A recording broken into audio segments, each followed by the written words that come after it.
Welcome back to CBS This Morning. The pandemic has seen an explosion in online education, but also cheating. A CBS News investigation found an industry in Kenya that thrives on American students who pay to cheat. Kenyan writers complete college-level assignments. The practice is known as contract cheating. It's illegal in 17 states, but not at the federal level, and enforcement is rare. Deborah Pata spoke to some Kenyan writers paid to cheat for Americans. They asked that we do not use their real names.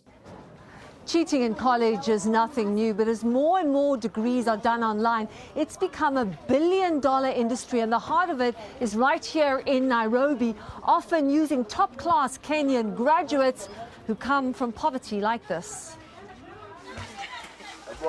Dreams of escaping life's grinding hardships often go up in smoke here. Education is seen as the only way out, and many Kenyans go hungry in order to pay for it. But even with a good degree, it's hard to find work.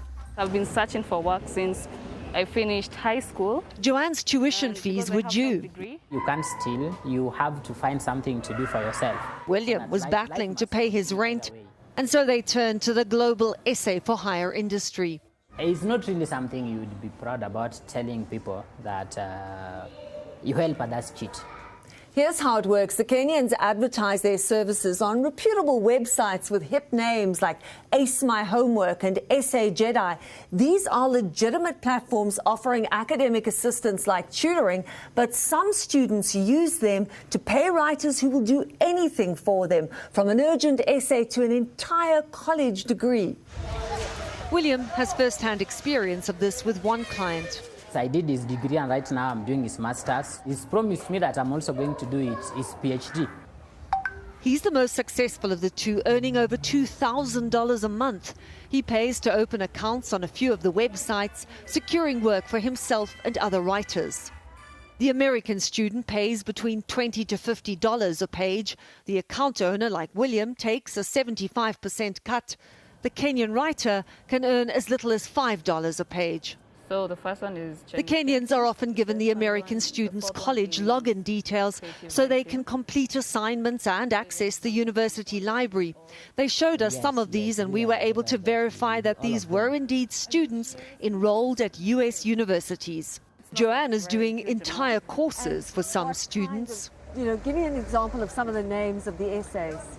Argumentative essay on emotional support animals. I also did research on the invention of insulin. With her help, they're passing with distinction. That one of psychology, he got 96. And William is writing all the papers for a social psychology student who's getting straight A's. The Kenyans are so good at the job that sometimes they get asked to dumb things down. There is one I did, and the student got 97. The lecturer was like, "This doesn't look like you." So the student is like, "Could you please lower it down, maybe work on the language?" Between them, they say they have enabled American students to cheat their way through everything, from U.S. history to engineering, even medicine.